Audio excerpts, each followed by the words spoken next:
Dicen que no es demócrata. ¿Usted está dispuesto a entregar el poder después de 5 años? Claro que estoy dispuesto a entregarlo, no solamente después de 5 años, yo he dicho que incluso antes, porque nosotros vamos a proponer aquí una reforma constitucional, una transformación del sistema político para tener una democracia verdadera, mucho más auténtica. Si, por ejemplo, yo a los 2 años resulta que soy un fiasco, un fracaso, o cometo un delito, un hecho de corrupción o algo que justifique mi salida del poder antes de los 5 años, yo estaría dispuesto a hacerlo. Si queremos patria y vida, vámonos por la vía socialista. La vía capitalista nos lleva directo a la muerte de la patria, a la muerte de la esperanza, a la muerte de la dignidad, a la muerte de la especie humana incluso. Para decirlo más todavía, de allí patria, socialismo o muerte.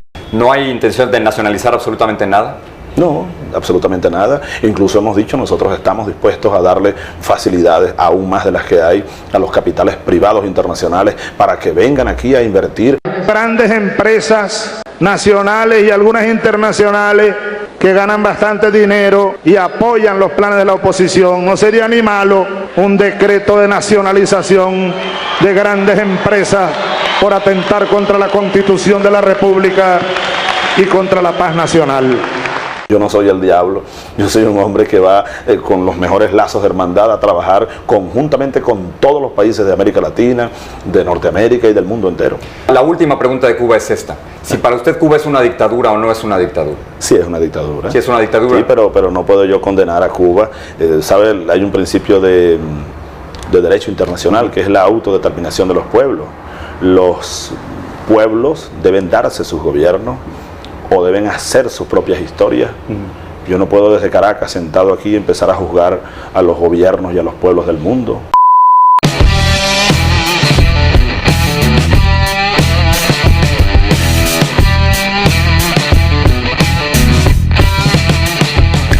¿Qué tal, queridísimos amigos de Derecho en Fa? Aquí estamos de nuevo en otro podcast con nuevos temas interesantes. Ya saben, yo soy Armando Muñoz. Me encuentran en Twitter como @ArmandoUciel, Uciel con doble Z. Y aquí estoy con mis 2 colegas y grandes amigos. Hey, ¿qué tal, amigos? Yo soy Patricia Montalvo y estoy muy feliz de acompañarlos en este nuevo podcast. Ya saben, me pueden encontrar en Twitter igual como Pat Montalvo, Pat con doble T y Montalvo con V. Hola, ¿qué tal, amigos de Derecho en Fa? Los saludo con mucho, pero muchísimo gusto. Ya saben mi nombre, soy Fernando Cortés. Y en Twitter me pueden encontrar como @CortésFernando, Cortés con S, todo junto, Cortés Fernando _bajo. ¿Qué vamos a tener el día de hoy, Armando? ¿De qué vamos a estar platicando? Mira, el nuevo tema de este podcast es el socialismo. Vamos a platicar de qué es y su origen, claro. Básicamente estamos dando una crítica. Así es, el día de hoy vamos a estar platicando acerca de este modelo económico y por ahí también, bueno, se va a relacionar mucho con una columna que también está publicada en nuestra revista jurídica, que es del neoliberalismo. Así es, Pati, me encanta que lo menciones porque más que un modelo económico, el capitalismo es una forma, es un modo de producción. ¿Qué buscamos producir? Obviamente riqueza. A lo largo de los años, no me dejarás mentir, Pati, y si no ahorita tú platicas un poquito más al respecto. También tenemos un podcast precisamente de eso, en lo que hablamos de aspectos históricos, es de los primeros, y en él comentábamos básicamente que el ser humano es un hombre social, ¿no? Es una especie, un individuo, lo que sea, pero somos fundamentalmente sociales. ¿Esto qué quiere decir? Que si no fuera por otras personas o por otros entes iguales a nosotros, no podríamos sobrevivir, ¿no? Entonces hace, pues yo qué sé, 100,000, 200,000 años, que todavía ni siquiera existía el lenguaje, se empezaron a formar las primeras comunidades, ¿no? Y para sobrevivir, obviamente tienes que, antes éramos nómadas, ¿no? Entonces buscábamos algunos lugares donde tuviera, pues todas las necesidades, entre comillas, a nuestro alcance, ¿no? ¿Qué pasa después? Se forman las primeras comunidades y entonces se empiezan a asignar roles, ¿no? Por ejemplo, que el cazador, las personas que cuidan a los niños, las personas que hacen las colectas de las cosas que el otro grupo caza, etcétera, ¿no? Entonces acá cada uno se le va haciendo se le va asignando una tarea y entonces empezamos a ver los primeros indicios de los modos de producción, ¿no? Hablamos de que en ese entonces la riqueza estaba en función de, yo que sé, a lo mejor de cuánta carne conseguías, cuánta agua podías captar. Cuando se descubrió la agricultura, qué tanta cosecha tenías, etcétera, ¿no? Entonces, eso es lo que nosotros queremos hablar, ¿no? Precisamente a eso se le llama como edad primitiva. ¿Cuál es el primer modo de producción, Pati? Como tal ya. El primer modelo de producción como tal que tuvimos en el mundo, en realidad, pues es el esclavismo. Yo creo que no hay como duda, en realidad, en qué consistía el esclavismo, ¿no? Y, sin embargo, sigue el siguiente modelo económico y es precisamente el feudalismo, que creo que es donde tenemos principales dudas o cuestionamientos. Es decir, no creo que todos conozcan a ciencia cierta qué es el feudalismo. Y es que yo creo que la manera más clara en la que lo podemos ubicar es en México, al menos, con lo que vivimos durante el gobierno de Porfirio Díaz. ¿Estás de acuerdo, Armando? Claro, Pati, estoy de acuerdo con lo que dices. Sin embargo, para explicar aún más el modo de producción del feudalismo, es cuando, por decir, en el reino de España, de Castilla, ¿no? Teníamos un rey, teníamos personas que producían para el reino. Entonces en eso básicamente consistía el feudalismo. Efectivamente, ¿no? Y estos, ¿cómo decirlo? Dueños de tierra eran los que se les conocía como feudales o señores feudales. O quizás avanzándonos un poquito más en el tiempo o ya contextualizándolo, por ejemplo, ya aquí en la colonia, los terratenientes. Ellos eran los señores feudales, ¿no? Y a su cargo tenían a los siervos, que realmente dista un poco del esclavismo, pero básicamente es casi lo mismo. ¿Por qué? Por ejemplo, en el esclavismo veíamos que obviamente las personas esclavas ni siquiera eran personas, ¿no? Y ahí tenemos el ejemplo del derecho romano, ¿no? Que se les dominaba res. Obviamente res en latín es cosa. Efectivamente, o sea, ellos no tenían la calidad humana. O sea, ellos eran igual que animales, igual que un instrumento de labranza, igual que un costal de maíz, lo que sea. Eran un instrumento para producir riqueza. ¿Cuál es la diferencia entre el esclavismo y el feudalismo? Bueno, que en este último ya se le reconoce, por así decirlo, la calidad de persona y el señor feudal ya no está a cargo de lo que le pase al siervo. Simplemente le da una pizca de remuneración que, por ejemplo, ahí también sale lo que se le conoce como la tienda de raya, ¿no? Que era donde los siervos se endeudaban con cantidades exorbitantes porque obviamente no había un equilibrio en lo que necesitaban gastar para sobrevivir. Ojo, no lujos, ¿no? O sea, cosas necesarias para subsistir y lo que se les pagaba, ¿no? Entonces realmente se creaba un círculo vicioso. O sea, realmente se creaba un círculo vicioso que los mantenía ahí literalmente por generaciones y por generaciones, ¿no? O sea, digamos que es un esclavismo un poco menos agresivo, por así decirlo.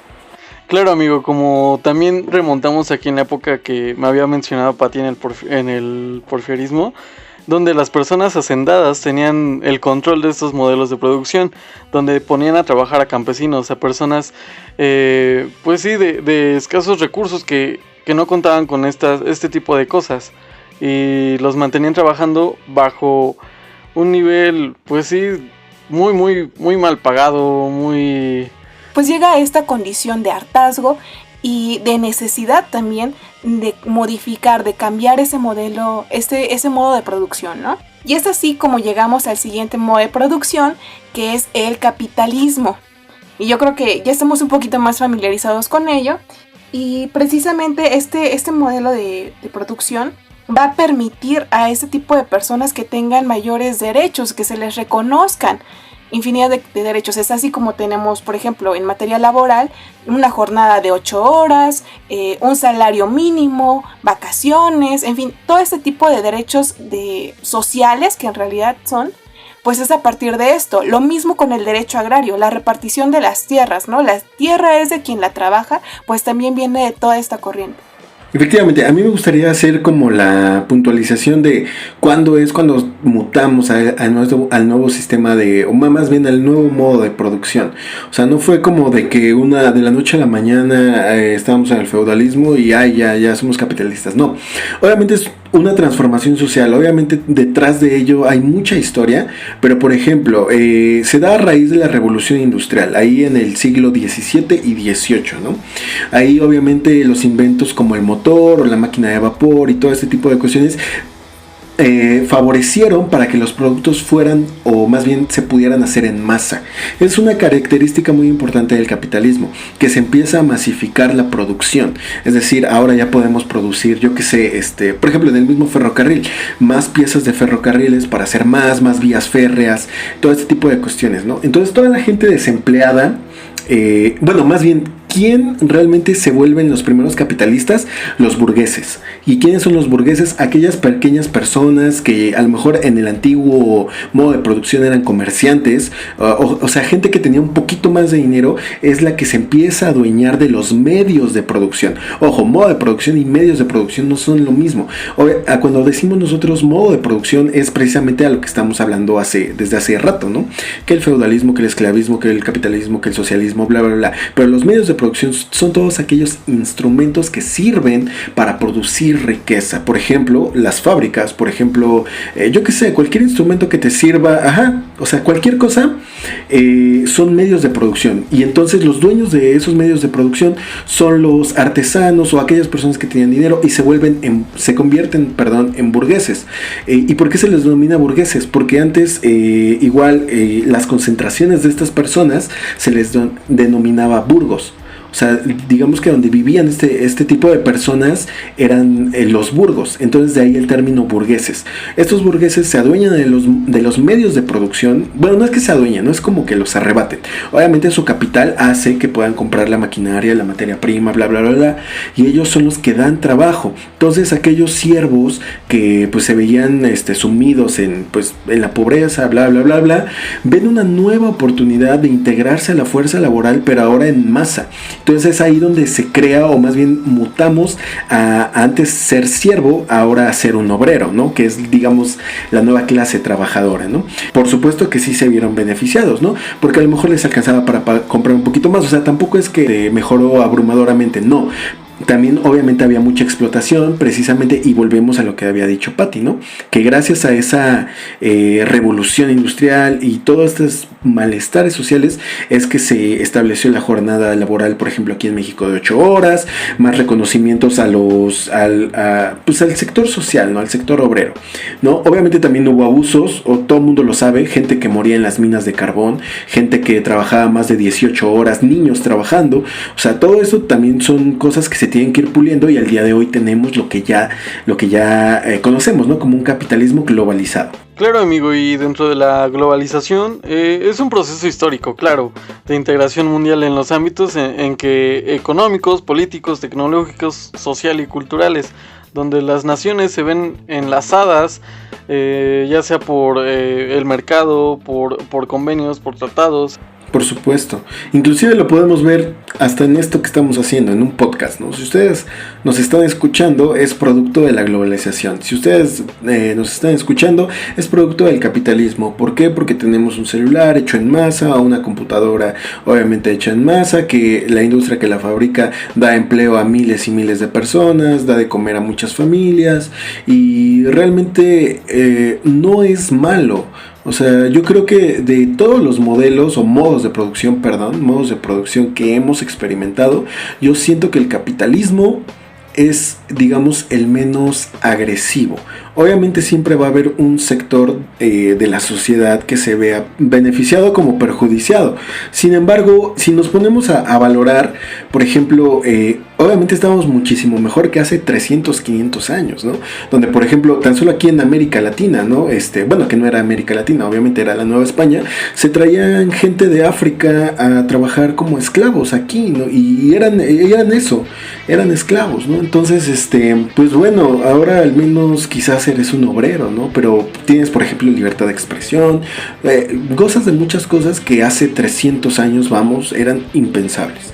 Y algunas de las ventajas que tenemos es que hay mayor turismo, hay procesos de intercambio cultural, nosotros podemos saber la cultura que hay en China y de China en México, desarrolla el comercio internacional, Hay aumento de inversiones extranjeras, como ya lo vimos hace años que empresas extranjeras vienen a invertir al país, y hay circulación de bienes y productos importados y mayor acceso a la información. Otra cuestión muy importante que debemos recalcar aquí en el capitalismo, como ustedes ya lo mencionaron, es precisamente esa apertura al comercio, el permitir que extranjeros inviertan en México. Esta apertura que hace el mismo gobierno, el mismo poder ejecutivo, de no intervenir directamente sobre las inversiones que realizan estas empresas. O sea, obviamente sí se regulan, ¿no?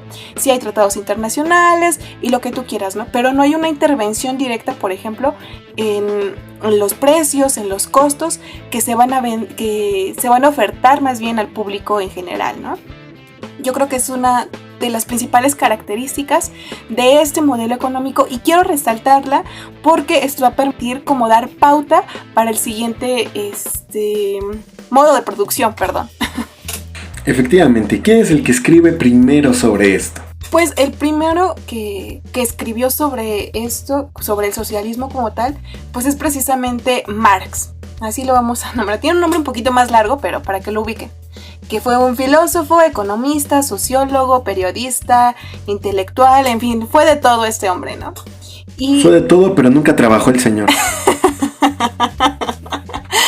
Su principal inconformidad era que no todos contábamos con las mismas oportunidades para obtener mayor cantidad de riqueza. Y esa era una desigualdad que siempre iba a existir en el mundo como tal, ¿no? El socialismo es un sistema de organización económica y social que se basa en el control de los medios de producción y del patrimonio público, claro, con el fin de alcanzar una sociedad más equitativa, que todos tengan lo mismo. Entonces, el socialismo contempla que todas las personas podamos acceder a los mismos bienes y recursos naturales, por lo cual lo manejan como una prosperidad para garantizar la igualdad y la libertad.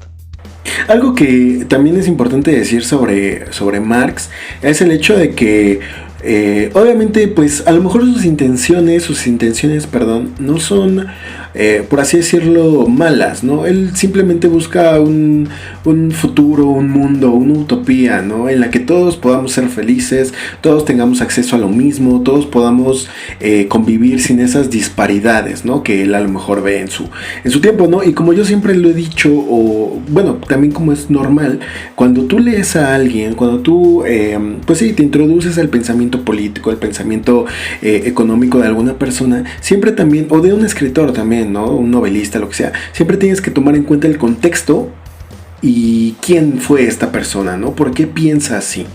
Por ejemplo, Marx obviamente era una clase obrera, ¿no? O sea, era una clase baja, lo que hoy denominamos, ¿no? O sea, no es de extrañarse que este señor quisiera aspirar a más. Y obviamente, como lo dijimos, en el año, bueno, más bien en el siglo XIX, estamos hablando de 1850 y tantos, la sociedad de aquella época no tenía acceso a todos estos recursos y a todos estos, ¿cómo decirlo?, derechos que hoy gozamos, ¿no? Que así de fácil, ¿no? Si tu patrón te explota, vas y lo demandas, ¿no? O sea, no existían estas instituciones. Entonces él busca una salida de escape, digamos una válvula de escape, y dice, ok, entonces vamos a crear un nuevo modo de producción en el que todos seamos felices y en el que todos tengamos acceso a lo mismo, ¿no? Entonces, un rasgo importante del modo de producción socialista es precisamente la abolición de la propiedad privada, y eso es algo fundamental que tenemos que tener en consideración si lo contrastamos con el modo de producción capitalista, que obviamente aquí la propiedad privada es la que reina, ¿no? Entonces, él propone precisamente una abolición de la misma. Dice, ok, las principales diferencias que existen entre la clase alta y la clase baja es que precisamente con propiedad privada también entendemos medios de producción, como ya lo dijimos, ¿no? Fábricas, empresas, combustibles, bla, bla, bla, bla, bla, ¿no? Al ser estos privados, obviamente estamos en una posición de desventaja conforme, o más bien enfrente de las personas que sí los poseen, ¿no? Entonces, a él se le ocurre esto, pero ojo, no cuenta con todos los avances, por ejemplo, en sociología. O sea, estamos hablando que en 1800 no existía ni siquiera esta rama de las ciencias sociales. No contaban con avances en psicología, como por ejemplo digamos que es contemporáneo igual de Sigmund Freud, no tienen estos avances que hoy tenemos, y él piensa, ingenuamente quiero pensar, yo creo, que al proponer este tipo de modo de producción, todos vamos a conformarnos con poco, o con lo mismo, ¿no? O sea, ignora que el ser humano es ambicioso por naturaleza, ¿no? O sea, también en otro podcast lo tocamos, tú estás acostumbrado a acumular la mayor cantidad de recursos porque hace 200,000 años eso significaba que sobrevivieras, ¿no? Entonces, son cosas que venimos arrastrando generación tras generación, y obviamente de eso se encarga la sociología, de eso se encarga la psicología, la antropología, todo este tipo de ramas que en su ¿cómo decirlo?, en su época contemporánea no existían, ¿no? Entonces él, repito, lo único que quiere es una sociedad más equitativa, pero ojo, también en sus libros lo que él plantea es que este modo de producción se tiene que enfocar en las naciones industrializadas. Es decir, por ejemplo, en una Inglaterra, en una Europa básicamente, ¿no? Sin embargo, luego años después, 40 años después, ¿quiénes son los que los empiezan a implementar? Las naciones en desarrollo.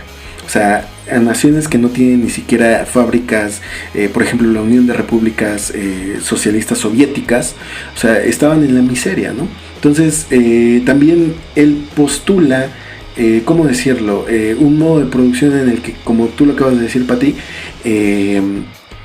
sea el Estado el que regule todo, ¿no? Pero al final de cuentas, ¿quién está al frente del Estado? ¿Quién está al frente del gobierno? Pues personas, ¿no? Personas con ambiciones, personas con sed de poder, con sed de acumulación, con todo este tipo de cuestiones. Y entonces, si tú le das todo el poder a un aparato o a una pequeña élite, ¿qué esperas que pase? ¿No? Que nos controlen básicamente, sí. Y claro, un claro ejemplo es lo que le pasó a Venezuela con este personaje, Hugo Chávez. ¿Qué es lo que pasó? Que implementó el socialismo allá, pero de verdad, como ya lo sabemos, como ya sabemos de historia, no funcionó. Y es que eso no es nada sorprendente. O sea, como lo repito, ya vimos que la URSS no funcionó. O sea, cuando se cae el muro de Berlín, cuando todo este tipo de cosas pasan, vemos realmente a la URSS, más bien a la sociedad de la URSS totalmente demacrada, explotada. O sea, realmente no buscan un desarrollo. O sea, no es que como con el socialismo vayas a desarrollar a la sociedad, al contrario, vas a exprimirla para que un gobierno o para que una pequeña élite se haga fuerte, ¿no? Claro, yo creo que si bien se buscaba una igualdad para todos, en realidad lo que sucede es que genera muchísimo más riqueza para una sola persona, o sea, ni siquiera para un sector o sectores en específico, como podría tratarse del capitalismo, en el caso de monopolios de empresas, sino que es en concreto para un grupo de que te gusta, lo que tenga tu gabinete de gobierno, ¿no? O sea, no va más allá de eso. Claro, era una sociedad en retroceso, básicamente. Y por lo que les vamos a platicar un poco sobre la historia de este gran personaje, de este personaje, Hugo Chávez, en Venezuela. O sea, ¿saben qué? Yo creo que uno de los principales instrumentos para poder, ¿cómo decirlo?, hacer que un país se convierta, entre comillas, cambie, porque pues obviamente no es la voluntad del pueblo, sino la de este personaje, pero transmute a un socialismo, es precisamente el hartazgo en las clases bajas. ¿Y a través de qué? De demagogia pura, ¿no? O sea, por ejemplo, Pati, no sé si nos puedas explicar, ¿no? ¿A qué nos referimos con demagogia? ¿Qué es la demagogia? Hablamos precisamente de cierto aprovechamiento del hartazgo social y además de esto, saber hablar. Es decir, cómo utilizar ese hartazgo social para transmitir un mensaje. Lo único que vamos a hacer es decirle a las personas lo que quieren escuchar. Por ejemplo, si están en un conflicto, porque eso también hay que resaltarlo, este hartazgo va a venir de algún tipo de conflicto social, por ejemplo, político, de alguna guerra, de alguna crisis económica, y va a surgir esto, ¿no? Es decir, tomas del árbol caído lo peor y dices que lo vas a cambiar, sin importar el cómo. Simplemente basta con que seas bastante convincente en decir que lo vas a cambiar de algún modo. Eso no importa. El modo realmente no le importa a la gente mientras tú le des cierta, esperanza. Y hay otra cosa que también es importante. Tal vez el socialismo tal cual como lo planteaba Marx no funciona en ningún lado porque no se implementa de la manera adecuada, porque no se consideraron tal vez esos deseos de ambición, como ya lo habías mencionado también tú, Fernando. Y lo que provoca todo esto es que en lugar de que sea un socialismo, cae en algo denominado fascismo. Un fascismo, un totalitarismo, una dictadura, todo este tipo de formas, ¿no? Aquí hay otro punto muy característico, y es que primero, obviamente una persona, bueno, hablamos en el contexto de hoy en día, o sea, sí tenemos muy clara esa idea que el fascismo es algo negativo, ¿no? O sea, igual no sabes qué es, pero es algo negativo. Y actualmente nadie se va a denominar a sí mismo como fascista, ¿no? Sin embargo, sí hay ciertas características que nos van a alertar para reconocer a un fascista. Y es que principalmente, además de que este tipo de discursos van a ser demagogia, también vamos a encontrar falacias, vamos a encontrar un confrontamiento entre clases o grupos de la misma sociedad que sean distintos o que sean opuestos. Lo que va a buscar este personaje es acentuar estas diferencias y denominar a uno como el grupo bueno y a otro como el grupo malo. Bueno, estamos hablando del socialismo, ¿no? Obviamente, estamos hablando del socialismo, pero también hay que ver quiénes están enfrente de estos movimientos, por así decirlo. Obviamente, por ejemplo, hablábamos de Adolfo Hitler, ¿no? O hablábamos de inclusive el propio Napoleón. Si bien es cierto, sus intenciones no eran llegar a un socialismo, sí tienen en común cosas como por ejemplo con Hugo Chávez, como por ejemplo con el Che Guevara, como por ejemplo con, yo qué sé, con Pinochet, con, ¿cómo se llamaba el dictador de España? Franco, con Franco. Es que son personas, pues yo creo que sí, muy inteligentes o al menos con buenos asesores, porque digamos que no son tontos en cuestión de política. Estas personas saben cómo hacer política. Es decir, yo creo que sí leen, por ejemplo, a Aristóteles. Yo creo que sí leyeron a Maquiavelo. Yo creo que sí leyeron a Platón. Por ejemplo, con Aristóteles nosotros podemos identificar algo muy, muy característico, ¿no? Que es la forma y la función de un Estado. ¿A qué me refiero? Por ejemplo, en el caso de Venezuela, ¿no? En la forma, Venezuela es un Estado, es una república, es una democracia como tal. ¿Por qué? Porque así lo establece su ley. O sea, en la Constitución literalmente dice que el pueblo va a votar, bla, bla, bla, bla, bla. O sea, realmente la forma es democrática. Sin embargo, la función, digamos, la forma en la que opera es una dictadura. Y el mismo Chávez lo ha admitido en entrevistas, que le preguntan, oye, ¿tú estás de acuerdo que Venezuela, o en su momento le preguntaron sobre Cuba, si era una dictadura? Él dice, sí es una dictadura, ¿no? Entonces ellos saben perfectamente la diferencia entre la forma y la función, y cómo pueden hacer parecer una democracia, o bueno, tener una democracia de derecho, sin embargo, de hecho, ser una dictadura. Efectivamente, amigo, y como ya sabemos, al principio este personaje, Hugo Chávez, toma a un grupo de personas, a la clase desprotegida, más que nada en Venezuela, que son los trabajadores, los obreros, los grupos desprotegidos por el gobierno. Y entonces aprovecha todo esto porque en su gobierno había un problema moral, básicamente. Y ya estaban hartos de las mismas personas que llevan al gobierno, que robaban dinero, que no hacían nada, que las cosas subían. Entonces Hugo Chávez fue un populista. ¿Por qué? Porque les habló bonito, supo cómo enamorar a la gente. Al principio negaba el socialismo y proponía la democracia. Claro, no era nada tonto este personaje. Y como ya lo mencionábamos, era una persona carismática, que daba mucha confianza, que te caía bien, que sabía aquel modo de llegar a ti y decir, no, yo voy a votar por ti. ¿Por qué? Porque te voy a apoyar, tú vas a cambiar el país y vas a ser uno, pues sí, alguien que nos va a llevar hacia un buen futuro. Claro, otra cosa importante aquí es que, obviamente, como lo acaba de mencionar Armando, ese tipo de personas, bueno, como en el caso de Chávez, supo dirigirse a cada tipo de público, ¿no? Porque las necesidades que tenía a lo mejor una clase obrera no eran las mismas que tenía por ejemplo, a un grupo empresarial, en fin, a cada uno de este tipo de sectores vulnerables. Podríamos hablar de las personas que viven en extrema pobreza y, en fin, supo llegarles exactamente a cada uno en la manera que ellos necesitaban o que ellos deseaban, ¿no?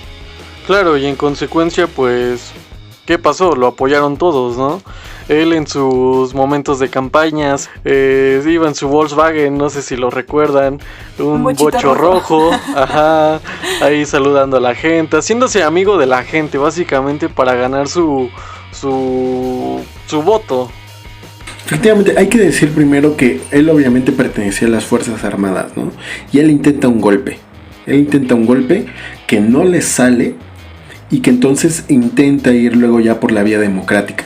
Y también lo decimos, o sea, ¿quién hizo esto también? Lo hizo Hitler. Él intenta un golpe, lo aprisionan y luego crea su nuevo partido, el Nacional Socialista, se postula y gana las elecciones. Precisamente porque se presentan como héroes del pueblo, ¿no? Como aquella persona que te va a sacar adelante, que sabe todos los males de su pueblo y que tiene la solución infalible.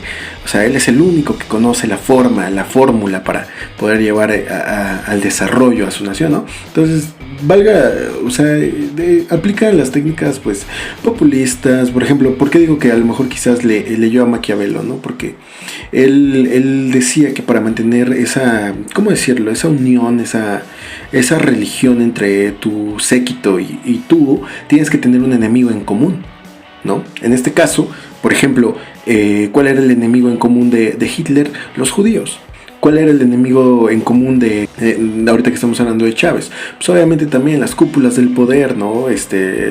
Los estratos más altos que se dedicaban a robar, o sea, tienes que tener siempre un enemigo en común para que todos se unan a destrozarlo, ¿no? Como por así decirlo, para desviar la atención, ¿no? De quizás de tus propios defectos.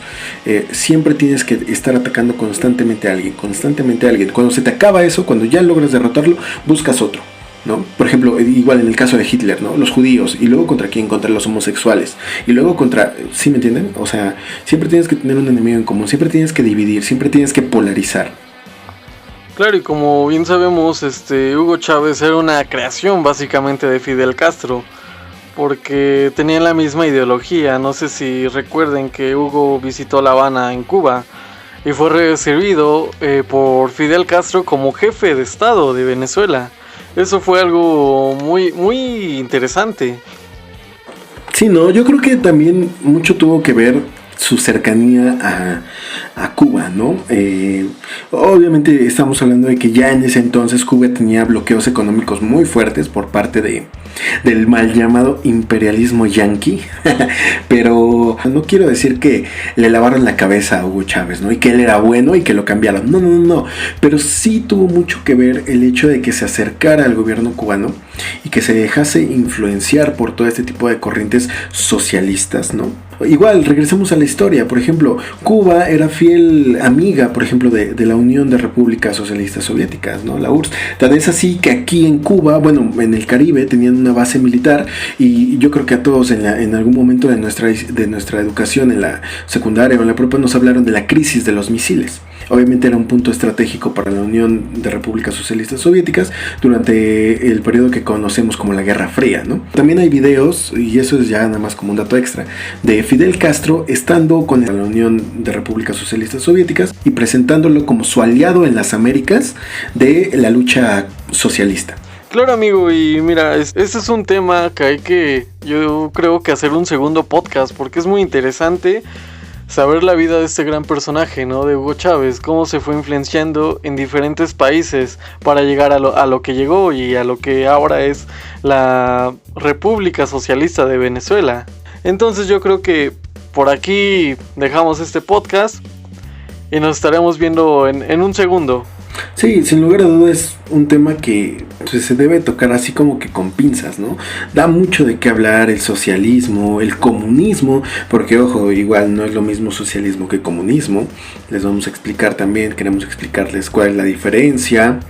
Entonces, son muchas cosas que debemos puntualizar, ¿no? Por ejemplo, también tocar ya bien qué es la demagogia, qué es el populismo, cuáles son los mecanismos que Chávez utiliza para transformar literalmente el nombre de un país, la bandera, todos los principios, todas las instituciones. O sea, realmente da mucho de qué hablar. Yo creo que, o sea, para análisis jurídico, el caso de Venezuela es totalmente, bueno, más bien podría ser inclusive un tema obligado a analizar, ¿no?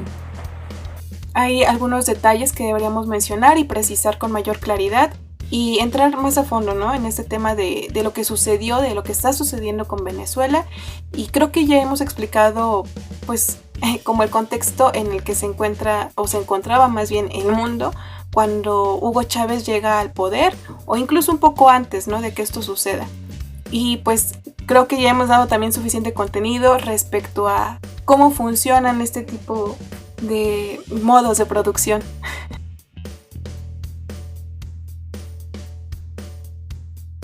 Pues sí, queridos amigos de Derecho en Fa, sin lugar a duda es un tema bastante grande y que precisamente habíamos platicado de hacer una sección literalmente de, pues como de las peores atrocidades de la humanidad, ¿no? A través de una perspectiva jurídica, ¿no? Por ejemplo, salió lo del chavismo, ¿no? Obviamente vamos a platicar de Hugo Chávez, pero si quieren que también platiquemos de Stalin, por ejemplo, de Hitler, que platiquemos de Pinochet, que platiquemos de, sí, de todos los desastres a nivel, pues sí, en la historia. Yo creo que pues deberían apoyarnos, ¿no? ¿Ustedes cómo piensan? Envíenos sus comentarios, ya saben, nuestras redes sociales. En Facebook aparecemos como Corporativo Jurídico FA, en Twitter como @derechoenfa, en Instagram también nos pueden encontrar como Derecho en Fa. Y nosotros vamos a estar gustosos de resolver sus dudas y claro, de preparar el contenido para ustedes, porque ustedes son quienes nos escuchan. Como verán, hoy el contenido fue un poco diferente, yo creo que fue un poco más formal, pero con mucho interés. Y esperemos que reaccionen, que tengamos buenos resultados con ustedes. Y claro, que nos vayan diciendo. Pronto estaremos sacando una nueva sección donde invitaremos a mujeres que han sido emprendedoras o que están emprendiendo a que nos cuenten un poquito más de su historia, los principales retos que están afrontando o que han afrontado para llegar a donde están. Y pues bueno, es una sección que tenemos preparada para ustedes. Ya poco a poco les estaremos dando más detalles al respecto. Y pues síganos en nuestras redes sociales, ya las mencionamos al principio, pero si se olvidaron de ellas, aquí las decimos de nuevo. A mí me encuentran como Armando Uciel con doble Z, en Twitter, claro. ¿Y ustedes, amigos? Ya saben, me pueden encontrar en Twitter igual como Pat Montalvo, Pat con doble T y Montalvo con V. Cortés Fernando _, Cortés con S todo junto, Cortés Fernando _. Y recuerden, amigos de Corporativo Jurídico FA, que a través de Derecho en Fa reinventamos la forma de ejercer la abogacía. ¡Adiós!